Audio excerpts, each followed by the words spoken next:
తాకట్లో ఉన్న మీ బంగారాన్ని విడిపించి ఆ రోజు ఆన్లైన్ రేటుకి కొంటాం. Sharma gold company. నమస్కారం, సుమన్ టీవీకి స్వాగతం. ఈ 2025 ఫిబ్రవరి మాసం గ్రహాల సంచారం ప్రకారం ఏ రాశుల వారికి ఎలాంటి ఫలితాలు వెలువడున్నాయి, అలాగే ఎటువంటి పరిహారాన్ని పాటించుకోవాలి, ఈ అంశాలను తెలియజేసేందుకు మనతో పాటు ఉన్నారు ప్రముఖ జ్యోతిష్య రత్న జ్యోతిష్య చక్ర వైభవ నిపుణ డాక్టర్ రాళ్లపల్లి రవికుమార్ గారు. గురుగారు నమస్కారం. శరదిందు సమాకారే పరబ్రహ్మ స్వరూపిణి వాసరాపీఠ నిలయే సరస్వతి నమస్తుతే. అందరికీ నమస్కారం. ముఖ్యంగా సుమన్ టీవీ ప్రేక్షకులకి నమస్కారం. గురుగారు, ముందుగా ద్వాదశ రాశుల వారికి ఎలా ఉండబోతుందో తెలుసుకునే ముందు ఈ నవగ్రహాలు సంచారం ఎలా ఉంది, ఎలాంటి ఫలితాలను ఇస్తున్నాయో తెలియజేస్తారా? ఫిబ్రవరి 2025 మాస ఫలితాల్లో నవగ్రహాలు ద్వాదశ రాశుల్లో ఎక్కడున్నాయో ఇప్పుడు తెలుసుకుందాం. ముందుగా రవి వచ్చేసి మనకి కుంభరాశిలో ఉంటారు. అలాగే కుజుడు వచ్చి మనకి మిథున రాశిలో ఉన్నారు. అలాగే రాహు మనకి మీనరాశిలో ఉన్నారు.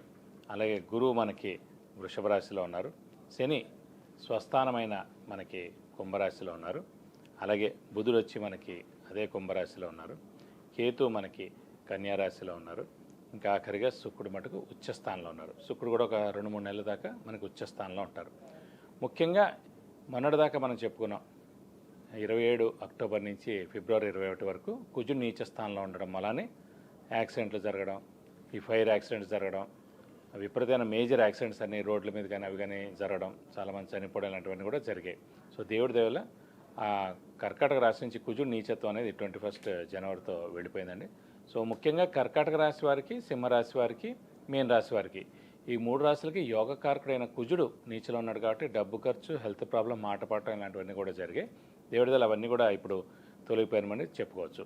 అలాగే ఇప్పుడు ముఖ్యంగా మిథున్ రాశి, కన్యా రాశి, మకర రాశి, కుంభరాశి ఈ 4 రాశులకి యోగకారకుడు, అదృష్టకారకుడు, లక్ ఫేవర్ చేసే గ్రహమైన శుక్రుడు ఉచ్చ స్థానంలో 4 నెలల పాటు ఉంటాడు ఇంచుమించుగా.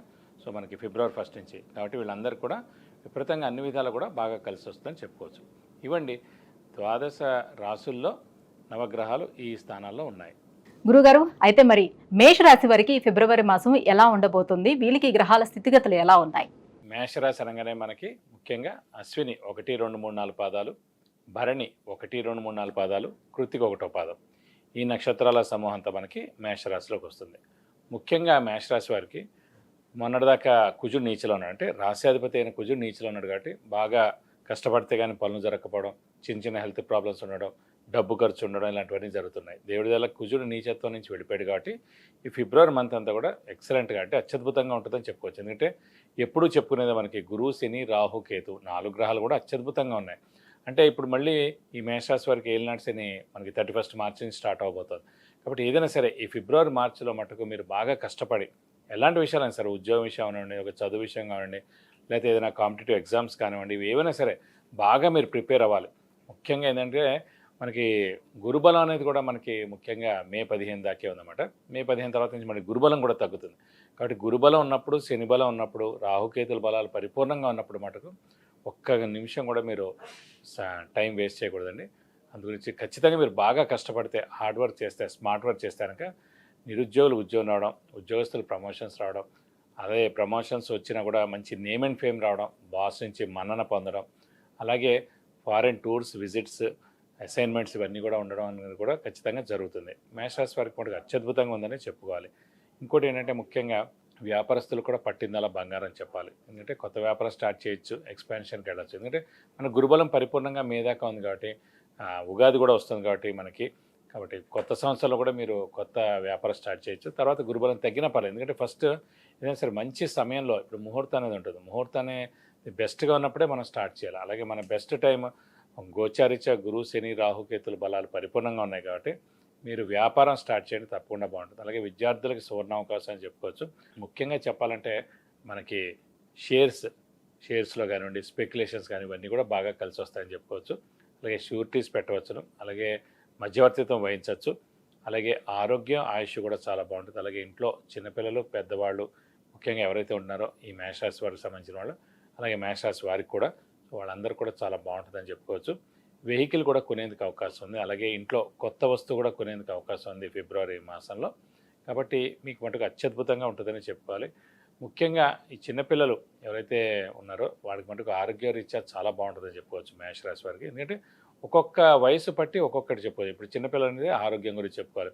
కొంచెం వయసు వచ్చిన వాళ్ళైతే విద్య గురించి చెప్పుకోవాలి, ఇంకొంచెం పెద్ద వయసు వాళ్ళైతే కనుక ఉద్యోగం గురించి చెప్పుకోవాలి. కాబట్టి ఉద్యోగస్తులకి, క్రీడాకారులకి, రాజకీయ నాయకులకి, అలాగే పత్రికా రంగం, యూట్యూబ్ రంగం, మీడియా రంగం, అలాగే స్పోర్ట్స్ రంగం, క్రీడా రంగం కానివ్వండి, ఏదైనా సరే వాళ్ళందరూ కూడా ఈ మాసం అత్యద్భుతంగా ఉందని చెప్పుకోవాలి. కాబట్టి మనకి గురుబలం పరిపూర్ణంగా ఉండడం, శనిబలం పరిపూర్ణంగా ఉండడం చేత అనుకున్న పనులు అన్నీ కూడా తప్పకుండా జరుగుతాయి. శ్రమ, కాలం, ధనం వ్యర్థం కాకుండా ఉంటుంది. అవసరానికి డబ్బులు సమకూరుతాయి, రావాల్సిన బాకీలు వసూలు అవుతాయి, అలాగే మధ్యవర్తిత్వం కూడా వహించవచ్చునని చెప్పచ్చు. కాబట్టి ఆరోగ్యం కూడా చాలా బాగుంటుందండి. గురుగారు, మరి మేషరాశి వారికి ఈ మాసం మనం చూసుకున్నట్లయితే గురువు ద్వితీయ స్థానంలో అంటే కుటుంబ స్థానంలో ఉన్నాడు. మరి వీళ్ళు వివాహ ప్రయత్నాలు చేసుకోవచ్చు అంటారా? వివాహం అయ్యేందుకు అవకాశాలు 100% ఉన్నాయి. ఎందుకంటే అండి మనకి ద్వితీయ స్థానంలోనే గురువు ఉన్నారు.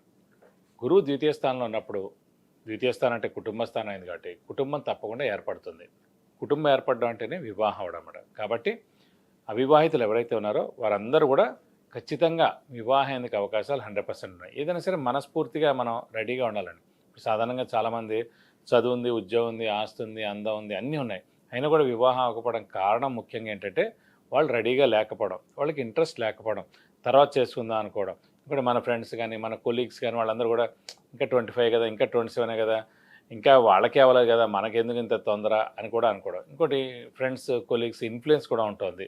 సో కాబట్టి ఏంటంటే మనం సిద్ధంగా ఉన్నప్పుడే వివాహం అవుతుంది. అంటే అబ్బాయి కానీ అమ్మాయి కానీ ఎంత తల్లిదండ్రులు మీరు ట్రై చేస్తున్నా కూడా అబ్బాయి కానీ అమ్మాయి కానీ వాళ్ళు ఇంట్రెస్ట్గా ఉండి వాళ్ళు రెడీగా ఉంటే కనుక ఖచ్చితంగా నేను రెడీగా ఉన్నాను, నాకు వివాహం చేసుకోవడానికి ఇంట్రెస్ట్గా ఉంది అని ఎప్పుడైతే వాళ్ళకి అనిపిస్తుందో అప్పుడే వివాహం అవుతుంది. కాబట్టి మేషరాశి వారు ఎవరైనా కూడా తప్పకుండా వివాహం ఎందుకు అవకాశాలు. ఇంకోటి కూడా ముఖ్యంగా చెప్తున్నానండి, మే 15 దాకే మనకు గురుబలం ఉంది. ఇప్పుడు మే 15 లోపల కుదరపోతే మటుకు మళ్ళీ 2 సంవత్సరాలు వెయిట్ చేయాల్సి వస్తుంది. కాబట్టి ఇప్పుడు మటుకు మన వయసు చిన్నదున్నా, కొంచెం మీడియం వయసు ఉన్నా కూడా ఇంకా వెయిట్ చేయకుండా మేషరాశి వారు ఎవరైనా సరే ఖచ్చితంగా వివాహానికి ముందుకు వెళ్ళడం ఉత్తమం. ఎందుకంటే మే 15 దాటితే మళ్ళీ 2 సంవత్సరాలు అనవసరంగా వెయిట్ చేయాల్సి వస్తుంది. గురుబలం లేని అంటే తర్వాత కూడా అవ్వచ్చు, అలా లేదు, కానీ గురుబలం ఉన్నప్పుడు అంటే ఈజీగా అవుతుందండి, వెంటనే కుదురుతుంది సంబంధం, మంచి సంబంధం వస్తుంది. కరెక్ట్ సమయంలో గురుబలం ఉన్నప్పుడు వివాహం అయిన దానికి మామూలు సమయంలో అయిన దానికి చాలా తేడా ఉంటుంది అన్నమాట. దాంతో మళ్ళీ సంతానం మంచి వాళ్ళు పుడతారు. సో అందుగురించి గురుబలం ఉన్నప్పుడే వివాహం చేసుకోండి, చాలా బాగుంటుంది మీకు. మరి సంతాన ప్రయత్నాలు ఎంతవరకు ఫలిస్తాయి వీళ్ళకి? సంతానం కలిగేందుకు అవకాశాలు 100%. ఎందుకంటే గురువు సాధారణంగా సంతాన కారకుడు అండి ఎవరికైనా సరే.